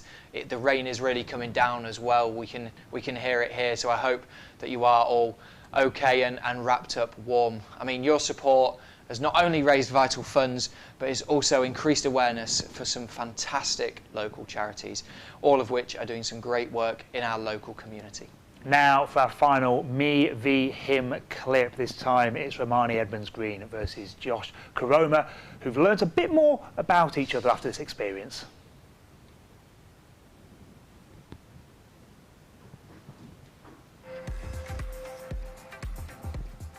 Who's better looking? Hey, see, it was me, he said it, me, he said Making you wait, are we? Just teasing you? I think it's just a little bit of arm wrestle. Yes. Who's more likely to get a degree? What's funny, bro? What's funny? Who's the quickest? Who has the best weaker foot? Who's better at free kicks?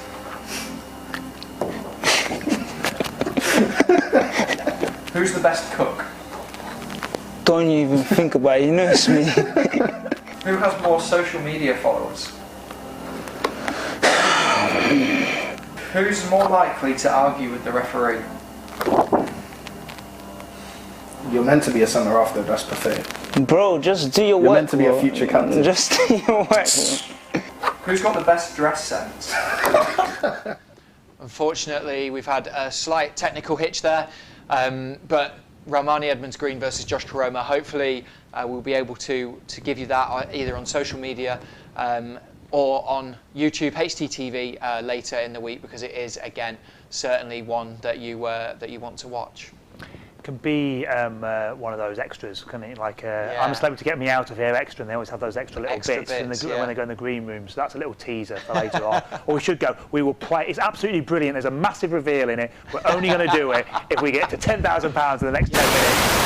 That's what we want. So keep donating. We might play it again in a couple of minutes' time. But only to get back to thanks again to all the players that donated their time, their energy, their personality to get involved in that. Great support there. Final reminder that Huddersfield Town obviously are in action at QPR tomorrow, and supporters can purchase a match pass for £10 to watch all the action on iFollow HTAFC. Now, our final interview of the night is a really important one with the pandemic. Seen a rise in food banks across Cleveland. We caught up with Emma Greeno, fundraising manager at the Welcome Centre in Huddersfield, a centre that offers much more than just food parcels. Now, the work that they do is absolutely fantastic, and she's been blown away by the support of the Huddersfield Town supporters and the local community over recent months. Challenges such as Stephen Chicken's shirtless match day, raising vital funds to help people in the community. Here she explains just how much of an impact their work has had on the lives of local people. So the Welcome Centre has been open for just over 20 odd years now in Huddersfield Town Centre, and we support local people in crisis. So that's individuals, families, couples. We offer them basic essentials, so that's toiletries, food, bedding, pet food, baby food, curtains, towels, and anything such as a home starter pack, so something that will help you set up a new tenancy. And alongside that, we also do advice, guidance and support. So that involves things like helping people to get access to further services, accessing maybe grant funding in order to be able to purchase whether that be passports or furniture for their accommodation, and signposting people into other services such as mental health and housing. So we're more than just a food bank. 2 donations, I believe. We've had 12,500 and a £2,000 donation in the past, and they've been allocated towards supporting people with tenancies. So they've been looking at helping people when they move into a new tenancy to be able to kit that out, to provide maybe some goods, white goods, or some basic furniture, a bed, fridge, whatever. But as an organisation, we provide home starter packs, so things like pots and pans, knives, forks, plates. At the end of the day, if we're going to provide somebody with a food parcel, but they don't have a can opener or a pan to cook things with, then it's not a great deal of use. So the money from the Big Sleep Out previously has supported us to be able to provide a variety of different items to lots and lots of different families within the community to help them kind of get back on their feet and make those tenancies work. Back end of last year, we had a lady who had suffered domestic violence, and she had 7 children. She'd been in an arranged marriage, 7 children, and finally had making the decision that it was time to leave. And when she left, she literally had her car with her 7 children in and nothing else. So when they were moved into a temporary accommodation, they had no beds, no bedding, no pots and pans, absolutely nothing. So I remember very vividly watching a people carrier and her friend's people carrier leaving just full to the brim with everything coming out the windows, and they had to do 2 trips just to be able to provide the basics. We're not talking anything luxury, we're not talking microwaves or, we're talking a kettle and a toaster, things to keep you warm at night. So the packs that we give out, the home starter packs, really make a difference to people. It helps people to start feel like they're actually making a home for themselves again, rather than just living in accommodation. Well, this year for us has been really challenging. So what I mentioned obviously earlier, the stock donations have obviously dropped off, but the community has rallied in an unbelievable way. Businesses have come forward to support us. So we previously had about 3 business partners that supported us each year. Since then, we've had 117, Quarry Garage, Towngate, Syngenta, Inspired Design, all come forward to offer an annual partnership with us, along with others such as Stafflex, Sheards and Ewing IT. The fact that the community wants to support us shows how much that, I think our profile has grown within the last few years, and the Big Sleep Out helps to do that as well. It helps us to bring in further funds to support more people, and as demand goes up more and more, we've known that the community have really rallied. Recently, there was a big the Huddersfield Town Supporters Association did an online giving page, which I think they plan to raise about £1,000. And I think with the help of a semi-naked man doing some sports interviews, suddenly it raised up to like £12,500, which was just the biggest donation we've ever had from that kind of event. So I would really say to people that if you are going to go and do the Big Sleep Out and sign up to do it, that donation that you give is actually helping somebody just like me and you, who's been impacted this year by furlough, job loss, relationship breakdown, mental health. It could be any of those things that really none of us knew was coming, and has impacted lots of us. So it really will make a difference. Thank you to Emma Greeno, fundraising manager at the Welcome Centre in Huddersfield, a centre that offers so much more than just food parcels and doing such an incredible job, again, in the local area. Absolutely, and as you heard there, she's been absolutely blown away by the support of Huddersfield Town supporters and people within the local community over recent months. I mean, challenges like Stephen Chicken's shirtless match day raised really, really vital funds. Yeah, brave man as well. Can you imagine doing that? No, I mean, you normally see Newcastle fans in particular always like to get their shirts off, don't they? They don't need an excuse, but fair play to Steve for doing that. Yeah, it was a well. cold day as well, I can tell you that. Yeah, I can imagine it would be, and sitting in a press box as well, it gets very cold when you're sitting there for He's right on the end of a row hours. as well, so the wind chill factor exactly. as well. Yeah, very, very brave of him to do that. But again, just another example of how this club gets you, isn't it? Because obviously Steve is still relatively new, a couple of years into reporting at the club, and it very quickly gets into your bloodstream and goes above and beyond. So absolutely amazing again. Thank you to Emma for her time as well. Should also remind about the QPR tomorrow. Yes, being able to watch the game. Of course, yeah. I follow HTAFC. £10 to purchase a match pass to watch the game, and fingers crossed we can bring home 3 points. Fingers crossed. I'm sure the guys will as well. And again, just thank you to Emma for the emotional stories there from the Centre, and on behalf of everyone at Huddersfield Town, would like to thank you for watching and engaging for us during the last hour and a half as we bring to an end tonight's live show. We've really appreciated you being with us, appreciated you, of course, getting involved on social media, and of course donating, and the small matter of actually spending the night outdoors. Absolutely, but this isn't going to be all.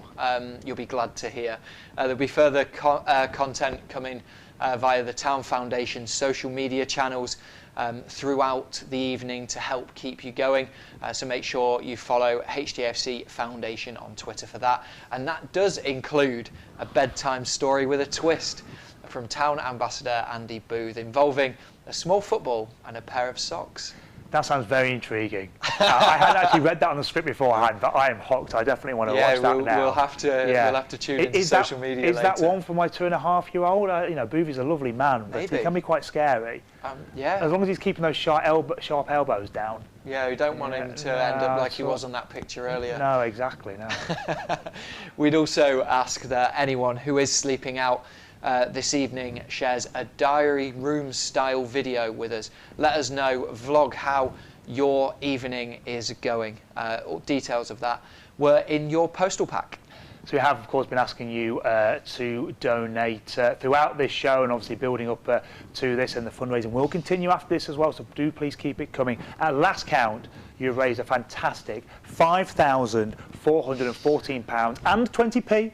Everything counts there. That is absolutely incredible to have done that this evening in this short time. So thank you so much for everyone's generosity and support for doing that. That's a fantastic total, Adam, and absolutely chuffed with that. Absolutely magnificent, and that's going to go such a long way to help people in our community. And just to tell us how far that money will go, I'm delighted to say we're joined again by Town Foundation Chief Executive Siobhan Atkinson. Siobhan, just how impressed are you with that total? Oh, I'm amazed. Like we had no expectation what tonight would raise. We knew it would be really different, but I think for me that's just the impressive thing about our fans.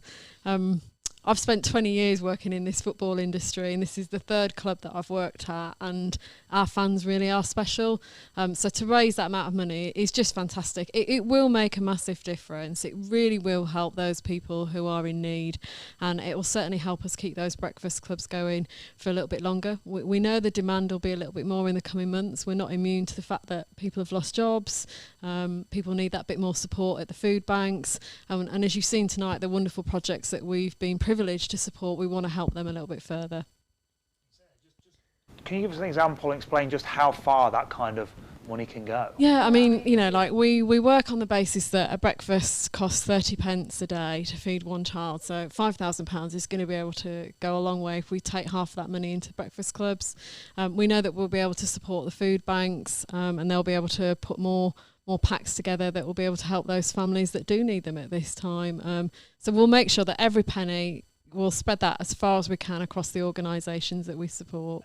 It did kind of sound quite flippant there, didn't I, about the 20p of every penny? But it's really good. I mean, like, literally almost a meal. Huge. Like, even just donating £1 will make a real difference.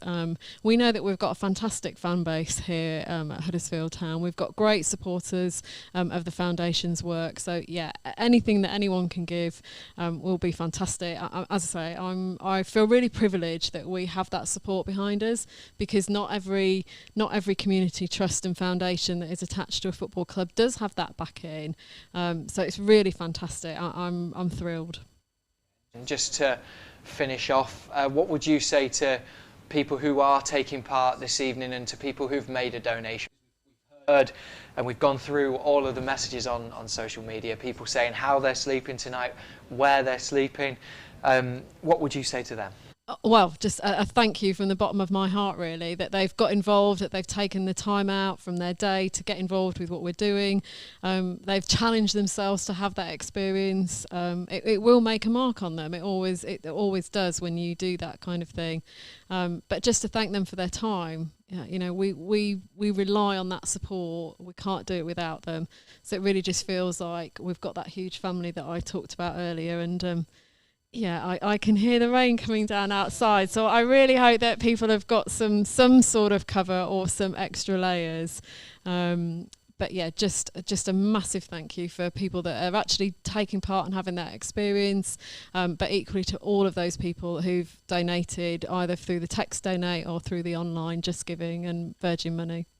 And again, that's the important point, is if everyone that has donated money, we know, again, everyone's in different circumstances because of the pandemic, and if everyone just give what they can give, we don't take it for granted that money is tight for so many people at the moment. So thank you to everyone that has donated and given so much. It says a lot about you. And again, tonight, everyone involved, we wish them the best of luck, but also to stay safe. It is cold and wet, and we do want kind of that reality to understand what other people are going through. They don't have the choice of going inside, as we said earlier, but key to stay safe and enjoy, and try and enjoy themselves tonight, I suppose, a little bit, and make it a family experience. Absolutely, and remember that we've got that little Spotify playlist for them to listen to, and if we had been at the stadium, most people normally would be waking up about 6 o'clock and departing. So, you know, if those that are sleeping out, they don't need to have that lie until lunchtime tomorrow. They can definitely relieve themselves and have an early exit in the morning. We've got the breakfast pack still to come. Of course, that's the motivation, isn't it, Adam? So, yeah, looking forward to that. John, thank you so much to hear, and delighted just how much you've raised, and just what a significant amount of money and what the difference that's going to make to the breakfast clubs and a lot of the local charities, particularly obviously in the world we're living in at the moment. And to all of your team as well, thank you to all of us. You want to give a special Yeah, I do. I want to say a big thank you to all the team, 2 members of staff in particular, Lisa as our fundraising executive, and Ash, who manages all the marketing and comms. A phenomenal amount of work that's gone into executing this event. Our first time at having our own sort of live show, and thank you to our own version of Ant and Dec. I mean, it's just been brilliant.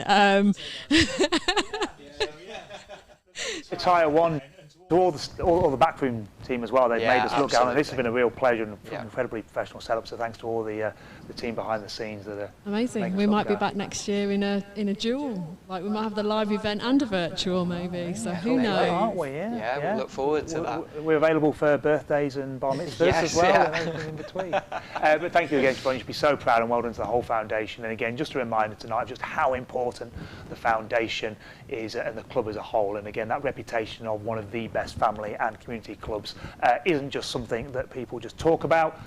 This club always walks the walks and always puts action ahead or with the words. That's so important because it doesn't always happen. Yeah, it really is important, and there is still time to donate should you wish to do so. Yes, to donate £1, text SLEEP to 70201. To donate £3, text SLEEP to 70331. To donate £5, text SLEEP to 70970. Or to donate £10, text SLEEP to 70191. Or search for the Terriers Virtual Big Sleep Out on virginmoneygiving.com. I tell you what, it felt weird doing that the other way round. The script people then really did trip us up then, because we've been doing it the other way. The numbers were ingrained in our heads. Yeah, exactly. That was the thing that really worried me most, because when it comes to numbers, I can be quite dyslexic, and I thought that would be the thing that I would definitely trip up on. So I'm proud of that tonight. That's my big achievement. Thank you again to the whole team and everyone's been involved. To all of you being involved, donating, getting involved in the chat, and of course sleeping out tonight. So some very important charities as we really do look to play our part in eradicating homelessness all over, but of course certainly in the Huddersfield and Kirklees area. Enjoy the rest of your evening and the weekend, and fingers crossed for a Terriers victory tomorrow. Remember, you can watch for £10 via the Huddersfield Town website as well. Enjoy your weekend. Thank you again. Thank you, Adam. Yeah, absolutely. Thank you everyone for watching, for engaging with us, and for the fantastic amount of money that you've raised. Incredible. It will certainly go a long way. Thank you for your support. Thank you.